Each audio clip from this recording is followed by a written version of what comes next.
तरह की बातें जो है एक इंडियन उबर ड्राइवर यहाँ पे कनाडा में एक लड़की से कर रहा है। जॉब लग जाती है, उसके बाद भी यहाँ पे धोखे खत्म नहीं होते, क्योंकि अगर आपने स्किप किया तो आप फेल भी हो सकते हैं। मैं आपको एक अपना पर्सनल इंसिडेंट बताती हूँ। हार्श रियलिटी चेक यहाँ पे आके मिलता है। तो हमारे कई नोन में ऐसे हमारे साथ हादसे हुए हैं। आपको क्या लगता है कि हमने 5 महीने में यहाँ पे ट्राई नहीं किए?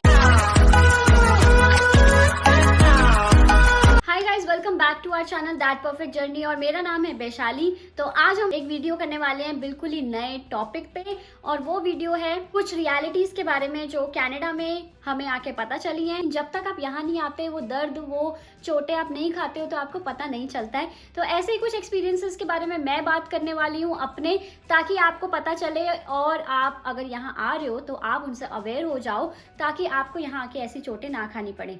तो without any further delay let's start the video. वैसे तो मैं यूजुअली बाहर गई थी वीडियो शूट करने, क्योंकि बाहर मौसम बहुत ही अच्छा हो रहा है, एकदम बारिश वाला मौसम हो रहा है। लेकिन बाहर इतनी ज़्यादा हवा चल रही है और मेरे पास अभी माइक नहीं है, तो जिसकी वजह से मैं बाहर शूट नहीं कर पाई। तो हम अपने घर पे शूट कर रहे हैं। सबसे बड़ा रियलिटी चेक जो है जॉब्स का, कि इंडिया में बैठे बैठे हम सोचते हैं कि कनाडा में जाते ही मैंने पहले दिन भाई वॉक इन करना है और दूसरे दिन से मैंने नौकरी पे लग जाना है। ये ऐसा आप सोच रहे हो, but might God has some other plans for you, और Canada has some other plans for you. Canada ने आपको स्ट्रगल करवाना है। अभी यहाँ पे आके इतनी जल्दी जॉब नहीं मिल रही है आजकल यहाँ पे। तो ये आई थिंक 2-3 साल पहले होता था कि आप कनाडा में आ रहे हो और आपको तुरंत जॉब मिल जाती थी। क्योंकि मैंने यहाँ कई लोगों से बात की है जो अभी PR हो चुके हैं या जो वर्क परमिट पे हैं, तो वो अपने एक्सपीरियंसेस बताते हैं कि जैसे वो आए थे 2018 में, 2019 में, तो उनको 3rd-4th डे में यहाँ पे जॉब बहुत ही ईजिली मिल जाती थी। और कई लोग तो अभी तक वही सेम कंपनी में काम कर रहे हैं, उनको ले ऑफ भी नहीं किया गया है। तो तब इतना ईजी था। बट अभी 2023 में भाई जॉब्स का सिनेरियो थोड़ा सा डिफरेंट हो चुका है। इतनी जल्दी जॉब्स नहीं मिल रही हैं, आपको थोड़ा ज़्यादा स्ट्रगल करना पड़ेगा। I think rose walk in करना पड़ रहा है, तब भी आपको जॉब्स नहीं मिल रही हैं। तो ये एक बहुत बड़ा रियलिटी चेक है कि अगर आप सोच रहे हो कि भाई वहाँ पे जाते आप पैसे कमाना शुरू कर दोगे, तो ऐसा नहीं है। तो मेरे को कई बच्चों का DM भी आता है, तो मैं बोलती हूँ भाई बैकअप लेके आना, कम से कम भी 5-6 महीने का बैकअप लेके आओ कि आपकी जॉब नहीं लगी तो क्या। दूसरा सबसे बड़ा हार्श रियलिटी चेक यहाँ पे आके मिलता है। इंडिया में सभी लोग बोलते हैं कि references works really well in Canada, right? Even references Canada में नहीं, इंडिया में भी बहुत अच्छे से वर्क करते हैं। आप किसी भी कंट्री में चले जाओ, अगर आपके रेफरेंसेस है, जान पहचान है किसी कंपनी में, तो आपको बहुत जल्दी जॉब मिलने के चांसेस होते हैं। इवन आप किसी काम में भी जा रहे हो, कहीं पे भी जा रहे हो, किसी बैंक के काम में, किसी भी नॉर्मल काम में, अगर आपका बंदा वहाँ पे जान पहचान का काम कर रहा है, तो आपको सबसे पहले प्रेफरेंस मिलती है। आपको लाइन में खड़े होने की जरूरत ही नहीं है, राइट? बट अगर लोग मतलबी हो तो क्या?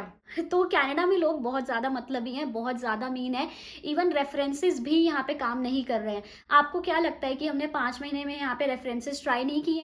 तो हमने हर जगह रेफरेंसेस ट्राई किए हैं, बड़े से बड़े। इवन हमारे यहाँ पे कई कंपनी में हमारे यहाँ पे लोग बहुत ही अच्छी अच्छी पोजीशंस पे काम कर रहे हैं। मेरी एक फ्रेंड है जिसके कि बहुत ही अच्छी कंपनी में वो अंकल काम करते हैं, और बट स्टिल उसकी जॉब नहीं लग पा रही है वहाँ पे। तो 5 महीने से वो ट्राई कर रही है, उन्होंने हर जगह ट्राई कर लिया, but still she is not getting into that company. तो रेफरेंसेस भी यहाँ पे वर्क नहीं कर रही। वो अंकल तो उसकी मदद कर रहे हैं, फिर भी नहीं हो रही। लेकिन कई रेफरेंसेस यहाँ पे मदद नहीं करते, बस मुंह के आगे बोलते हैं कि हम आपकी लगवा देंगे, हम आपका CV फॉरवर्ड कर देंगे, बट रियलिटी में ऐसा नहीं होता है। वो कुछ भी नहीं करते हैं। नोबडी वांट्स कि आप उनकी कंपनी में जाके काम करो, या वो जहाँ पे स्टोर पे काम कर रहे हैं वहाँ पे जाके काम करो, और उनके भी आवर्स कम होंगे, आपके आवर्स कम होंगे, क्लैशेस होते हैं बहुत ज़्यादा। तो लोग नहीं चाहते जनरली कि हमारे नोन के बंदे हमारे यहाँ पे आके काम करें। तो आप वहीं पे ठान लो, रेफरेंसेस आप लगाओ जरूर, ट्राई तो देना ही चाहिए। एक सट्टा मारो, अगर लग गया तो ठीक, नहीं लगा तो दिल को चोट मत पहुंचाना, क्योंकि भाई ये यहाँ की रियलिटी है। लोग ज्यादातर काम नहीं आते हैं यहाँ पे। इवन लोगों की यहाँ पे जॉब्स लग जाती हैं तो भी वो आपको नहीं बताते हैं कि हमारी जॉब्स यहाँ पे लग गई हैं। तो हमारे कई नोन में ऐसे हमारे साथ हादसे हुए हैं। Even one of our friend got a job in one of the restaurant here, but हमने जब उनसे पूछा तो उन्होंने हमें बताया नहीं था कि उनकी जॉब लग गई थी। वो तो उन्होंने इंस्टाग्राम पे फोटो डाली थी, तो हमें पता चला कि उनकी जॉब लग गई है। And we just guessed and asked her, right, कि आपकी जॉब कहाँ लगी है?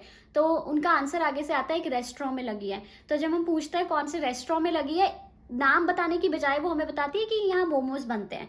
तो मतलब ऐसे सिनेरियोज होते हैं यहाँ पे। कोई आपको बताने को ही रेडी नहीं होता कि वो जॉब कहाँ कर रहे हैं, कि आप वहाँ गलती से जाके CV ना दे दो और उनकी जॉब ना छीन लो। तो अगले पॉइंट की तरफ बढ़ते हैं, जो कि है फीस का। इंडिया में बहुत कहते हैं, मैं भी कहती थी अपने पेरेंट्स को, मैं तो कनाडा जाके बहुत कमाने वाली हूँ, जॉब्स करने वाली हूँ, फीस जमा कर ही लूँगी नेक्स्ट कोर्स की, यहाँ पे भी आपको भेजूंगी। मतलब एक बहुत बच्चे के प्लान्स होते हैं ना जब वो कनाडा आता है कि हम ये भी खर्चा करेंगे, बट यहाँ पे आके जैसे जॉब्स नहीं लग रही हैं आजकल, तो फीस भी जमा नहीं हो पा रही है। अभी मुझे अपने नेक्स्ट मंथ में ही फीस भरनी है $10,000, क्योंकि मैंने नेक्स्ट कोर्स के लिए एनरोल कर लिया है। तो वो कैसे एनरोल करते हैं वो भी मैं आपको बताऊंगी आने वाली वीडियोस में।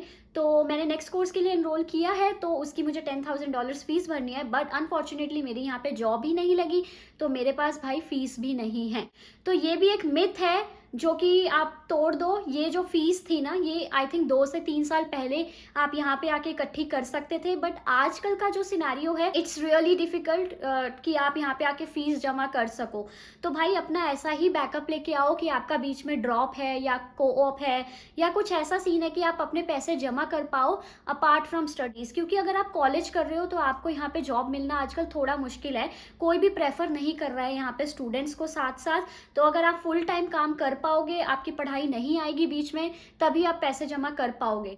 तो ये जो लोगों ने हवा मचाया हुआ था ना कि आप अपनी फीस बहुत आसानी से जमा कर सकते हो, I think it's completely not true. तो नेक्स्ट पॉइंट के बारे में हम बात करते हैं। बच्चे ज्यादातर क्या करते हैं कि मतलब सोचते हैं कि हम सब कुछ कनाडा में जाके खरीदेंगे, हमें कपड़े लेने हैं तो कनाडा में जाके लेंगे, या कोई भी सामान ज्यादातर होता है ना वो कहते हैं हम कनाडा में जाके लेंगे। इतना ईजी नहीं है, क्योंकि हम ऑलरेडी हमारे पास बहुत चीजें होती हैं, हमें आप यहाँ पे आके रेंट भरना होता है और भी कई सारे एक्सपेंस होते हैं यहाँ पे, राइट। तो आपकी जितनी भी चीजें हैं वो आप इंडिया से लेके आओ फॉर इनिशियल डेज, चाहे वो आपके घर का सामान है, मसाला है, कपड़े हैं, इवन विंटर जैकेट्स और विंटर शूज भी मैं तो कहती हूँ कि आप वहीं से लेके आओ। मैं भी इंडिया से ही लेके आई थी और मैंने एक विंटर्स निकाल ली है और बहुत ही अच्छी निकली है मेरी, उसमें मुझे कोई प्रॉब्लम नहीं आई उन कपड़ों में भी। तो ये आप चीजें इंडिया से लेके आओ। तो इसी के साथ हम बात करते हैं कनाडा के सिम की भी। अगर आप कनाडा आ रहे हो, आपको एक कनाडा के सिम की ज़रूरत तो पड़ने ही वाली है, राइट, क्योंकि आपको यहाँ पे आते ही लोगों से बातें करनी है, एकोमोडेशन ढूंढना है, बहुत चीज़ें होती हैं जो आप एक सिम के बिना तो नहीं कर सकते। कैनेडियन नंबर नहीं होगा तो आप कुछ भी नहीं कर सकते।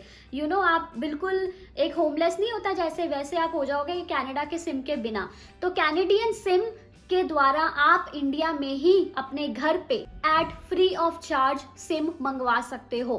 कैनेडियन सिम अभी ऑफर कर रहा है $40 में 20 GB का प्लान, जो कि बहुत ही बढ़िया प्लान है, जिसमें आपको मिल रहा है unlimited Canada wide calling and text messages, और ये घर पे आपके पहुंचेगी बिल्कुल फ्री ऑफ चार्ज। आपको इसके कोई भी पैसे नहीं देने हैं, कोई भी अपफ्रंट पेमेंट आपको नहीं करनी है, और आपको इसमें कोई भी एक्टिवेशन चार्जेस भी नहीं देने हैं। जबकि अगर आप कनाडा आओगे, आपसे कई कंपनीज एक्टिवेशन चार्जेस मांगती हैं जो कि $40 से $50 एक्स्ट्रा होते हैं।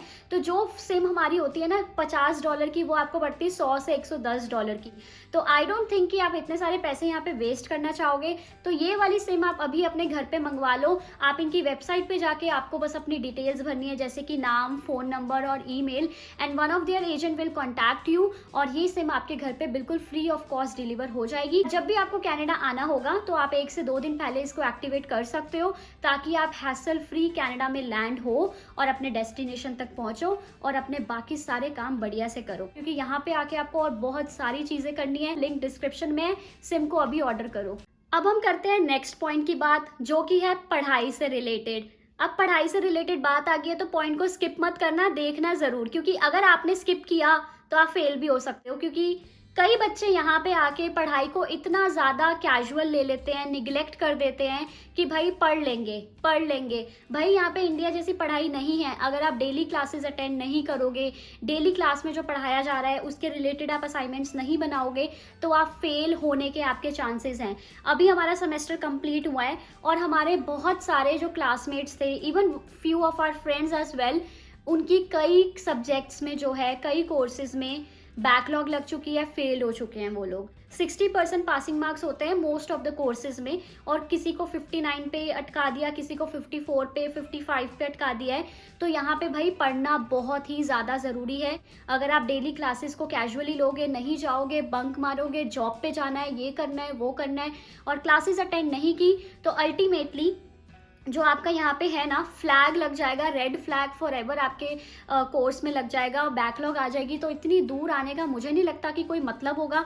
तो भाई यहाँ पे आते हो तो पहले दिन से आपको पढ़ाई पे फोकस करना पड़ेगा। तो इंडिया में बैठे बैठे हम सोचते हैं पढ़ना ही तो है, आसान सा कोर्स लेके चले जाते हैं। भाई आसान सा कोर्स भी लोगे उसमें भी आपको उतना ही हार्डवर्क करना पड़ेगा, अपना तो 100% आपको देना ही पड़ेगा, चाहे आप कोई भी सब्जेक्ट लो। और यहाँ पे हम असाइनमेंट्स चीटिंग करके नहीं कर सकते कि किसी से ले लिया, किसी अपने दोस्त का ले लिया, जो पिछले बच्चे गए हैं उनसे ले लिया। हम यहाँ पे ऐसा नहीं कर सकते। अगर हमने ऐसा किया तो हमारे ही मार्क्स कटते हैं, 0 आता है और 0 दे देते हैं, वो कोर्स में फेल करते हैं, फिर पूरे पूरे सेमेस्टर में फेल कर देते हैं। फिर अगले साल जाके ही हम वो कोर्स को रीअप्लाई करके वो पेपर दे सकते हैं।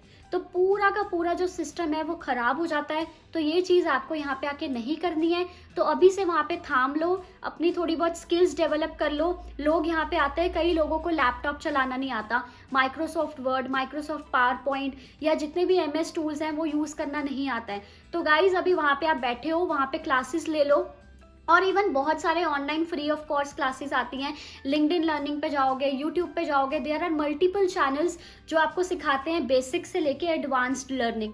तो आप ये सब चीज़ें सीख के आओ, क्योंकि अगर आपको ये चीज़ें नहीं आएंगी तो यहाँ पे आपके पढ़ाई करना बहुत ही ज़्यादा मुश्किल हो जाएगा आप लोगों के लिए। और आई थिंक आपके पास होने के भी लाले पड़ सकते हैं। आप यहाँ पे आते हो तो ज़्यादातर हमारा क्या होता है, लाइक हमें ना आदत होती है कि लोगों से कनेक्ट करो, नेटवर्क बनाओ, लोगों से अपने बारे में चीज़ें शेयर करो, अपने गोल शेयर करो, everything like we start sharing. क्योंकि हम इतनी सारी यूट्यूब वीडियोस देखते हैं और यूट्यूब वीडियोस में बताया जाता है कि आप लोगों से कनेक्शन बनाओ। लेकिन यहाँ पे लोग इतने मतलबी हैं, लाइक आपसे कनेक्शन भी बनाते हैं तो किसी मतलब के लिए बनाते हैं, और जब उनका मतलब पूरा हो जाता है तो वो आपका फ़ोन तक नहीं उठाते, ना आपको मैसेज करते हैं। यहाँ पे आपको लोगों से बिल्कुल बच के रहना है। आपको कनेक्शन भी बनाना है तो अच्छे लोगों से बनाना है, जिनके साथ आप ग्रो कर सको और जिनकी आप भी ग्रो करने में हेल्प कर सको, रादर देन कि वो आपका एक मीन रिलेशनशिप हो। जो यहाँ पे आपके लोग होते हैं ना, वो आपकी सक्सेस से भी जलते हैं। मैं आपको एक अपना पर्सनल इंसिडेंट बताती हूँ। मैं कुछ दिन पहले मेरे एग्जाम्स थे और मैं लाइब्रेरी में बैठी हुई थी, तो वहाँ पे एक लड़की फोन पे बातें कर रही थी एंड मैं वहाँ पे बैठ के पढ़ रही थी, बट बिल्कुल मेरे साइड में वो बहुत तेज बातें कर रही थी। She was talking to someone over a call that वो किसी फ्रेंड के बारे में बता रही थी कि उसके पास तो पहले चैलेंजर थी और अब सोनाटा लेके घूम रहा है। तो मतलब क्या फायदा इतने शोशेपंथी करने का। तो मतलब, और वो कहती है कि लाइक वो बता रही थी कि वो मेरे घर पे रहता है। आपके घर पे रहने वाले ही लोग आपके पीछे बैक बिचिंग करते हैं, बैक बाइट करते हैं। कोई भी खुश नहीं होता, कोई आपके सुख दुख में यहाँ पे काम नहीं आने वाला। अगर आपके पास किसी दिन कुछ नहीं है ना, तो वो भी आपका हाथ छोड़ देंगे। तो यहाँ पे लोगों से थोड़ी दूरी बना के रखो, अपना सर्कल स्मॉल रखो लेकिन अच्छा रखो। और आप सबको लगता है कि कनाडा सेफ है, तो कनाडा गाइस तब तक ही सेफ है जब तक आप उसको सेफ रख सकते हो खुद। मतलब अपने आप की सेफ्टी यहाँ पे आपको रखनी पड़ती है। अभी कुछ दिन पहले मेरी फ्रेंड के साथ एक इंसिडेंट हुआ, लाइक उसने उबर बुक करी थी, उबर वाला उससे रैंडमली बोलने लग गया। और यहाँ पे जनरली होता है कि लाइक एक दूसरे से बातें करते हैं, कैसा चल रहा है, कब आए हो, जनरली लोग एक दूसरे से बातें करते हैं, वो यहाँ का नॉर्मल कल्चर है। लेकिन इंडियंस, हम ही इंडियंस यहाँ पे आके उस कल्चर को बिगाड़ते हैं अभी, और वो कल्चर बिगड़ता ही चला जा रहा है और एक की वजह से सारे जने बदनाम होने लगते हैं। तो उस बंदे ने मेरी फ्रेंड के साथ ये कहा कि आप आज रात को क्या कर रहे हो, लेट्स गो टू टोरंटो। हम टोरंटो चलते हैं और सुबह वापस आएंगे, वहाँ पे घूमेंगे, खाएंगे, पिएंगे, ऐश करेंगे। इस तरह की बातें जो है एक इंडियन उबर ड्राइवर यहाँ पे कनाडा में एक लड़की से कर रहा है। तो आप समझ सकते हो कि यहाँ पे लोगों की सोच इतनी ज़्यादा गलत होती जा रही है। मतलब अपने आप को पता नहीं क्या समझते हैं, यहाँ के एकदम इंडिपेंडेंट समझने लगे हैं। जो आज़ादी उनको इंडिया में नहीं मिली, वो सारे गलत काम यहाँ पे आके करने शुरू कर दिए हैं। तो आपको इन सब से बचना होगा। आपको ये नहीं यहाँ पे आके देखना है कि भाई यहाँ पे सब सही है, this is very good country, यहाँ पे लोग अच्छे हैं। यहाँ पे हर कोई अच्छा नहीं है। इसी बात पे आपको एक और किस्सा बताती हूँ। यहाँ पे जॉब्स का सीन होता है, सब आपस में एक दूसरे की मदद करते हैं जनरली यहाँ पे। तो कुछ महीने पहले जब हम नए नए यहाँ पे आए थे, तो मैंने एक नई फ्रेंड बनाई थी इंडिया से ही, बट वो मेरी ही कोर्स की थी, बट मेरे बैच में नहीं थी। वो हमें बाद में पता चला कि वो मेरे बैच में नहीं है। बट यहाँ पे एक जॉब फेयर था जो बहुत ही फेमस जॉब फेयर होने वाला था यहाँ पे शुरू में। हम भी उस जॉब फेयर में जाने वाले थे और वो लड़की भी उस जॉब फेयर में आने वाली थी, बट हम दोनों ने एक दूसरे को नहीं बताया था। हमने तो इसलिए नहीं बताया था कि लाइक हमें पता ही था कि वो हमें नहीं बताने वाली, तो हमने उसको नहीं बताया। ओके, बिकॉज उसकी पहले से भी कुछ हरकतें ऐसी थी कि हमें लग रहा था कि वो हमें धोखा दे रही है। हम हमेशा उसको बताते थे कि यहाँ पे जॉब्स निकली हैं, अप्लाई कर दो, ये निकला है अप्लाई कर दो, बट वो हमसे चीज़ें शेयर नहीं करती थी। इसी वजह से तो हमने उसको नहीं बताया, क्योंकि हमें पता था कि ये जॉब फेयर इतना पॉपुलर है कि वो यहाँ आएगी ही, और अगर वो यहाँ आई तो वो पकड़ी जाएगी, क्योंकि उसने हमसे शेयर नहीं किया होगा, राइट। और एग्जैक्टली यही हुआ। हम वहाँ पे ना 10 बजे से जॉब फेयर था और हम तो 9:30 बजे ही पहुँच गए थे, तो मेरा इंटरव्यू तो खत्म हो गया था, तो वो लेट आई और तब हमने उसको वहाँ पे खड़े देखा कि वो इंटरव्यू के लिए आई है। एंड मेरी रूममेट ने देखा कि भाई वो भी आई हुई है, और उसने तुरंत मेरे को मैसेज किया, उस लड़की ने मुझे मैसेज किया कि मैं एक जॉब फेयर में आई हूँ, आप भी आ जाओ। मीन्स वहाँ पे उसने मेरी रूममेट को देखा और उसको पता था कि मैं अपनी रूममेट के साथ जाऊँगी ही, तो उसने तुरंत मुझे मैसेज किया ताकि वो सेफ साइड पे हो जाए कि उसने मुझे बताया है कि यहाँ पे एक जॉब फेयर है और हम जाने वाले हैं। और ऐसे यहाँ पे होता है, मतलब वो चली गई इंटरव्यू देने, बट उसने हमें नहीं बताया। तो ये सीन है। बट मैंने उस रात को उसको जाके मैसेज भी किया कि आपका इंटरव्यू आज कैसा गया, बट अनफॉर्चुनेटली उस लड़की ने मुझे रिप्लाई आज तक नहीं किया कि उसका इंटरव्यू कैसा गया है। तो आप समझ सकते हो, जिसके दिल में चोर होता है वही ये सब करता है।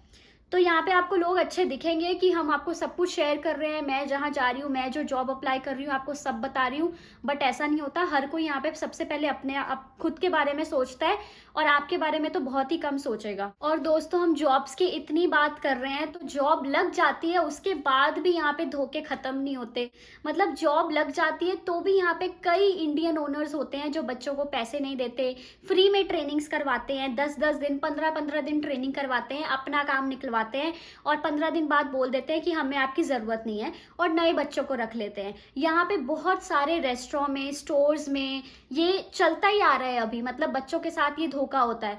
तो गाइज, अगर आपको यहाँ पे आना है, सीखो, काम सीखो, लेकिन अगर आपको लग रहा है कि आपका मिसयूज हो रहा है, वो आपको पैसे नहीं देने वाले हैं, तो जस्ट लीव दैट वर्ड। और बल्कि यहाँ पे रूल है कि आपको ट्रेनिंग का पे करना पड़ता है, करना ही पड़ेगा, लेकिन कोई भी हम में से आवाज़ नहीं उठाता। जनरली हम बच्चे आके ऑब्वियसली डर जाते हैं, कोई नहीं बोलता, मैंने भी नहीं बोला, तो मैंने तो काम ही छोड़ दिया था कुछ दिन बाद। और इवन ट्रेनिंग करवा के बाद में आवर्स भी नहीं देते हैं, और बोलते हैं हमें आपका काम अच्छा नहीं लगा, आप बहुत स्लो हो, या आप हमारे लायक नहीं हो, ऐसे करके कुछ भी बोल के आपको निकाल देते हैं 15-20 दिन बाद। तो ये भी यहाँ पे एक तरह का एक्सप्लॉयटेशन हो रहा है स्टूडेंट्स के साथ।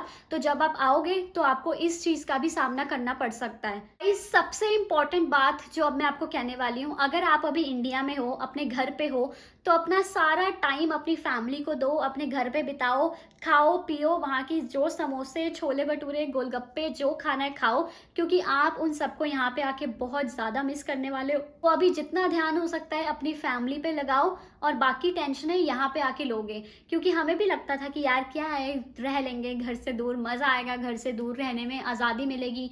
वो आज़ादी तो यहाँ पे मिलती है, लेकिन अपने घर की बहुत याद आती है कि कोई सुबह उठ के डांटने वाला हो, कि उठे नहीं अभी तक, खाना देने वाला हो, है ना। बिस्तर पे बैठे होते थे तो चाय आ जाती थी, खाना आ जाता था, ऑफिस से आते थे तो खाना बना होता था, लेकिन यहाँ पे आके सब काम खुद करना पड़ता है। और इसीलिए मैं आपको बोलती हूँ कि कुकिंग, क्लीनिंग सीख के आओ। यहाँ पे आपकी कोई मदद नहीं करने वाला, और कनाडा में क्लीनिंग का खास ख्याल रखा जाता है। तो क्लीनिंग बहुत इंपॉर्टेंट है, हर वीक पे सफाई की बारी लगती है, और अगर आपने अच्छी सफाई नहीं की तो आपको जो ओनर है वो मना भी कर सकता है कि आप यहाँ पे कंटिन्यू मत करो। तो आपको क्लीनिंग, कुकिंग, ये सब जो बेसिक स्किल्स हैं ये आनी ही चाहिए। तो बस आज की वीडियो में मुझे इतना ही बताना था। आई होप आपने इस वीडियो में से कुछ नया सीखा होगा या कुछ नया जाना होगा। जो मेरे एक्सपीरियंसेस है वो मैंने आप लोगों के साथ शेयर किए हैं, और आगे भी करती रहूंगी। उसके लिए आपको मेरे चैनल को सब्सक्राइब करना है। बहुत सारे लोग मेरे चैनल को सब्सक्राइब किए बिना ही चले जाते हैं। आप में से कई लोगों ने मुझे चैनल को बहुत सपोर्ट किया है, तो उनका बहुत बहुत शुक्रिया। हमारे 10K सब्सक्राइबर्स बहुत जल्दी होने वाले हैं, और जल्दी से कर दो प्लीज़। जो भी ये वीडियो देख रहा है, अगर आपने सब्सक्राइब नहीं किया है तो कुछ नहीं जाता सब्सक्राइब करने में। यहाँ पे ऑलरेडी बहुत सारी दिक्कतें हैं, तो अगर आप एक छोटा सा सब्सक्राइब का बटन दबा के खुशी दे सकते हो तो please do it right now. तो मिलते हैं आपसे अगली वीडियो में, तब तक रखो अपना ख्याल, take care, bye bye. Guys, मैं यहाँ पे वीडियो नहीं बना पा रही हूँ, मौसम इतना अच्छा है, इतना मज़ा आ रहा है वीडियोस बनाने में, but I can't make video because of this wind. और मैं आपको यहाँ का मौसम दिखा देती हूँ कि कितना अच्छा हो रहा है। देखो, बारिश होने का। गाइस, जिससे मेरा चैनल सब्सक्राइब नहीं किया है कर दो प्लीज़। आप में से आधे से ज़्यादा लोग मेरे चैनल को सपोर्ट नहीं करते, सिर्फ वीडियोस देख के चले जाते हैं। That's really bad, that's really rude. So please subscribe.